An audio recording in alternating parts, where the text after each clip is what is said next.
বড় একটা মঞ্চের উপরে সে বসে আছে,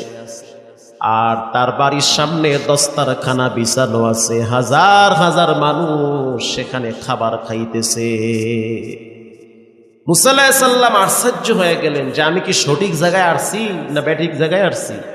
আমি ভাবলাম কি আর দেখতেছি কি। গিয়া প্রশ্ন করলো, ভাই তোমার তো অবস্থা দুরবস্থা ছিল,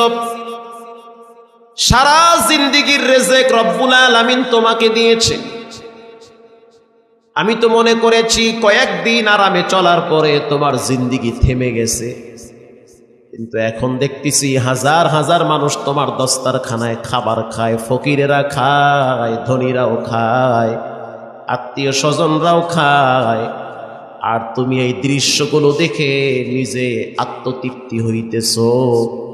সিংহাসনে বসে আছো, তোমার শান শৌকতের কোনো অভাব নাই।